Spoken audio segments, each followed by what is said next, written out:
Now here's a look at tonight's top stories. Families flock to a Chico school for another round of H1N1 vaccinations. A flu shot clinic is underway tonight at Marsh Junior High School in Chico until 6:45. Butte County health officials tell us they expect to run out of the vaccine later this week, but will order more. The health department will continue to use its supply of the vaccine on high-risk patients, namely children and people with chronic medical conditions. Healthy adults should contact their health care provider.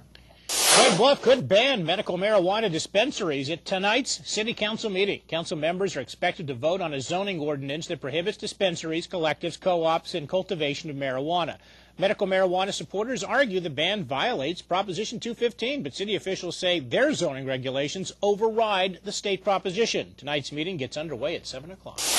The Chico City Council could give final approval on the Walmart expansion tonight. Walmart is expected to propose additional items to make the project more environmentally friendly. One idea is a ride-sharing program for Walmart employees. The council's idea to donate $1 million to update the community's old wood stoves is out. The public will also have an opportunity to comment on the ideas. That meeting is tonight at 6:30 in the City Council chambers. A Reading school district is looking at a cell tower to possibly help ease some of their budget problems. Action News reporter Elizabeth Gadley has more on the proposed plan to put a cell tower behind Columbia Elementary School. Columbia School District may have found a solution to some of its budget problems, and it comes in the form of a cell tower. The board is considering leasing property behind its elementary school to AT&T so they can put up a tower. We could make that tower 120 feet and several different users could use it. You could have Verizon, you could have AT&T, because they all have their different bands and height. So it would be a nice little money maker. Sitting out there could make money for us. Superintendent Frank Adelman says AT&T approached the school about building the tower to help with cell reception. The district owns a 10-acre lot behind Columbia Elementary, and that's where it would go. Are we interested in going ahead and talking about how this land would be used and how safe would it be, etc.? So it's the first couple of steps. There's a lot of debate over the safety of cell towers. Many studies have looked at the potential long-term health effects, but there's been nothing conclusive. But as the project gets closer, Adelman admits the safety of the tower could become an issue. And we still have to have like EMF reports, which is electromagnetic fields reports. And that would be part of the board's requirements, is saying how safe is it. Most of the people we talk to who live near the school say they have no problem with the tower going up. It would likely be set up to look like a tree, so it would blend into the background. I think it's fine. The schools need all the help they can get, and it would increase the reception. There are still a lot of details to be worked out, but if the school board does decide to go forward, the 120-foot cell tower would be put in somewhere around here. That's just a few hundred feet from the school. At Columbia Elementary School, I'm Elizabeth Gadley, Action News. Superintendent Adelman says it's too early in the process to estimate how much money the tower could bring in. The school board is meeting tonight to decide whether or not they want to move forward with the proposal. The California State University Board of Trustees asking the state to give back the money it cut and more. The Finance Committee has adopted its new Recover and Reinvest budget for the 2010-11 school year. The latest proposal calls for an $884 million increase in state funding.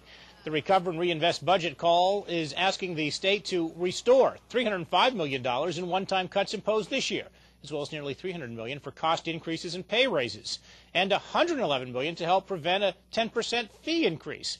The budget proposal expected to be approved by the full board tomorrow. Before you can say, please pass the turkey, retailers are already rolling out sales and promotions for holiday shopping. Holiday sales are expected to drop 1% this year due to the struggling economy. And the National Retail Federation estimates 25% of holiday shoppers will use cash instead of credit to pay for purchases. Michelle Franson with more. Thanksgiving is still more than a week away, but the holiday shopping season is already taking off. Yeah, I think the economy is sort of causing stores to have some pretty good sales, which I'm pretty excited about. So, at least that's one good thing that the economy is bringing us, is good Thanksgiving sales. This year, the game of buying and selling has changed. The recession, along with the highest unemployment in nearly 3 decades, is forcing retailers and consumers to think outside the bag.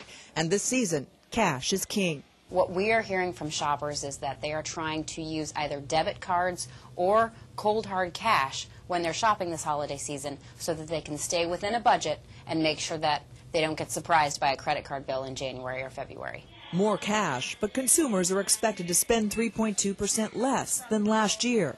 And retailers are already competing heavily for their dollar. From high-end department stores to discount chains, retailers know sale signs alone won't draw in shoppers.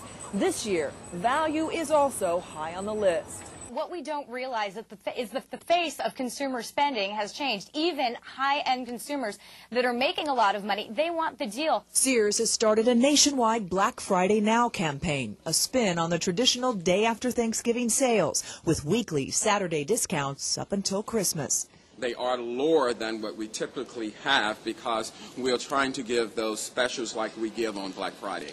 Speaking of Black Friday, retailers say they expect big crowds, especially since 52% of holiday consumers have yet to start shopping.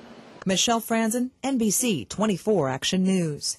Analysts also say Cyber Monday, the day consumers flood retail websites for holiday purchases, is expected to be up this season.